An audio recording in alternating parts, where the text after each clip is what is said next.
Hello everyone, welcome to my channel. Please subscribe and hit the bell icon. RHONJ Ruis slammed for perverted advice. RHONJ househusband, Ruis is being slammed for perverted advice he gave to his 4 stepdaughters. The husband to Teresa Giudice has not been winning any points since he came onto the scene. Then, he continued his backslide to the season 14 final. Now, with some unsolicited and disgusting advice, Ruis is once again proving he should keep his mouth shut. Keep reading for more details on what he said. RHONJ Ruis slammed for perverted advice. Viewers and co-stars may dislike Ruis, but his stepdaughters sing his praises. Gia, Melania, Gabriella, and Adriana have nothing but great things to say about him. However, something came out during one of his wife, Teresa Giudice's podcasts that did not sit well with fans. It was revealed that Ruis has date nights with each stepdaughter. This was very off-putting to listeners and they let their frustrations be known. Now something new about Ruis is coming out, and it may be the nail in his coffin. Ruis shared the perverted advice that he gave Teresa's daughters, and anyone who heard it was immediately repulsed. According to Monsters and Critics, Ruis shared this on his wife's Turning the Tables podcast. It appeared he was trying to sound hip and cool, non-restrictive, and let them know that they should embrace their youth. Yet, it came off as the complete opposite. Ruis shared a clip of him talking about becoming a stepfather to 4 girls on his Instagram. However, he turned off the comments so no one could say anything harsh or mean. Balls shared it as well, and did not turn off their comments. What does their dad think? I would be very nervous to have him around my kids. Cringe. Sue inappropriate. I hope Juicy Joe gets a hold on this. Sirens are ringing. So many RHONJ fans saw red flags all over the place and sirens blaring that this was not a good situation. More so, some pointed out how Ruis sounded manic during the podcast and never stopped to take a breath. He was very concerning with how he spoke, and the big question was how Joe Giudice felt about this. Joe had to leave America when he was released from prison as he was not a citizen. Currently, Joe lives in the Bahamas, but the girls see him as much as they can. Yet the comments continued on. He's sick. Wow. This says a lot to me, and that's downright scary. I wouldn't leave this man alone with a puppy, much less my daughter. What in the actual? Just threw up in my mouth. Hopefully he is just speaking without thinking and means nothing. Ruis recently came under fire for wishing suffering on Margaret Joseph's son. This caused such an uproar that he ended up having to issue a statement. The sun set over the pristine mansions of Franklin Lakes, casting long shadows over manicured lawns and glistening pools. Inside one of these luxurious homes, the drama was brewing to a boil. The ladies of the Real Housewives of New Jersey were gathering for another of their infamous dinner parties, and tonight's event promised more fireworks than the 4th of July.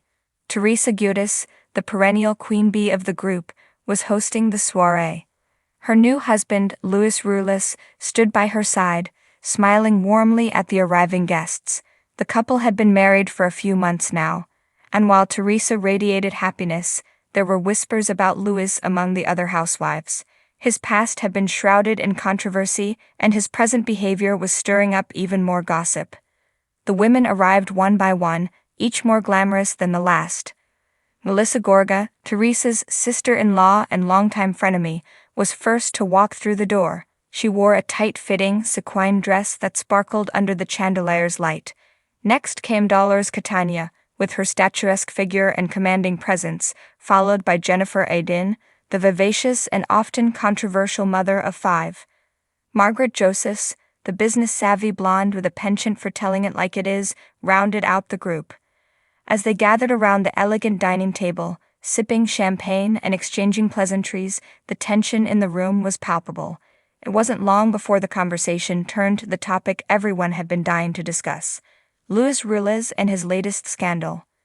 So Ruis, Margaret began, her voice dripping with fox sweetness, I hear you've been giving out some interesting advice lately. Ruis's smile faltered for a moment, but he quickly recovered. Oh, you know me, always trying to help out where I can. Melissa raised an eyebrow. Help out, huh? Is that what you call it? Teresa shot Melissa a warning glance. Let's not start anything tonight, okay? We're here to have a good time. But the seed had been planted, and the other women were eager to water it. Come on, Teresa, Jennifer chimed in, leaning forward conspiratorially. We all heard what he said. It's not exactly normal advice. Ruis cleared his throat, his expression becoming more serious.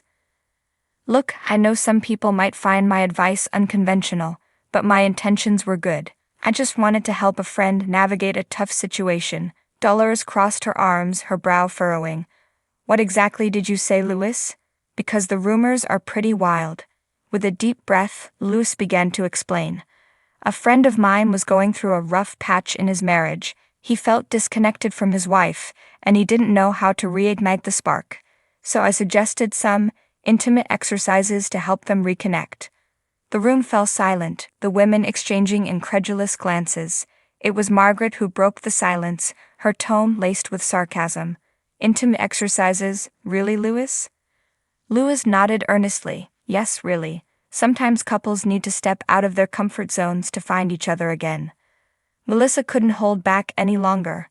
Ruis, you told your friend to watch porn with his wife and then recreate the scenes. That's not stepping out of a comfort zone, that's stepping into a whole different world. Teresa's face flushed with embarrassment, but she remained silent, her loyalty to Ruis unwavering. Ruis held up his hands defensively. It wasn't about the porn itself. It was about breaking down barriers and being open with each other. Margaret laughed, a sharp, humorless sound. And you thought that was good advice? Do you even know how uncomfortable that could make someone feel? Dolores nodded in agreement. Relationships are built on trust and communication, not on forcing someone into something they're not comfortable with. Jennifer, never one to miss an opportunity to stir the pot, added, and let's not forget that everyone has different boundaries. What works for one couple might not work for another. Ruis sighed, his frustration evident. I get that, okay? Maybe I didn't think it through completely, but my heart was in the right place. The conversation continued with the women dissecting every aspect of Ruis's advice and its implications. Teresa, feeling cornered, finally spoke up. Can we please just drop it? Ruis made a mistake, but he's not a bad person. Melissa softened slightly, her voice gentler. We're not saying he's a bad person, Teresa. We're just concerned. This isn't the first time he's given questionable advice. Teresa's eyes filled with tears, her emotional walls crumbling. I know, okay. I know he's not perfect, but he's my husband, and I love him. The room fell silent again, the tension shifting to a more empathetic tone.